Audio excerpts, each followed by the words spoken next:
Hello friends, welcome to future QBC. நாங்கள் இன்றைக்கி வீடியோவில் பார்க்க போகிற ட்ரிக்கு பார்த்தீங்கன்னா iOS ஆப்ரேட்டிங் சிஸ்டத்துக்கு மட்டுமே ஒரு உரித்தான ஒரு ட்ரிக்குன்னு சொல்லலாம்.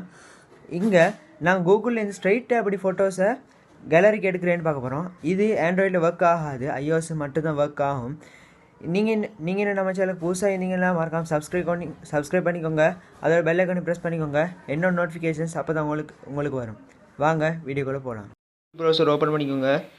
அங்கே போய் ஏதாவது ஒரு ஃபோட்டோவை ஏதாவது ஒரு நேமை டைப் பண்ணிங்க. நான் அவெஞ்சர்ஸ் எண்ட் கேம்னு அடிக்கிறேன். அடித்த பிறகு ஆல் அடிக்குது. இதில் இமேஜஸ் கிளிக் பண்ணிக்கோங்க. அப்போ தான் உங்களுக்கு இமேஜஸ் வரும்.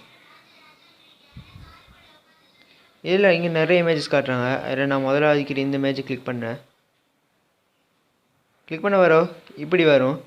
நீங்கள் இது ரொம்ப ஈஸியான ட்ரிக் தான், நான் அப்போவே சொன்னேன். நல்லா டேப் பண்ணி ஹோல்ட் பண்ணிங்கன்னா இங்கே டவுன்லோட் இமேஜ்னு வரும். அதை கிளிக் பண்ணிங்கன்னா ஃபெச்சிங்கன்னு ஒரு லோட் போகும். இப்போ சேவ் டு கேமரா ரோல்னு வரும். இது மாதிரி நீங்கள் எந்த ஃபோட்டோ வேணால் iOS ஆப்ரேட்டிங் சிஸ்டமில் ஈஸியாக டவுன்லோட் பண்ணிக்கலாம். ஸோ ஃப்ரெண்ட்ஸ், இந்த ட்ரிக் பிடிச்சிருந்தா லைக் பண்ணுங்கள், மற்றவங்களுக்கு ஷேர் பண்ணுங்கள். மறக்காம ஃபியூச்சர் டெக் QBC சப்ஸ்கிரைப் பண்ணுங்கள். இன்னும் ஒரு வீடியோவோட நான் உங்களை வந்து சந்திக்கிறேன். அது வரைக்கும் உமைர் சைனிங் ஆஃப்.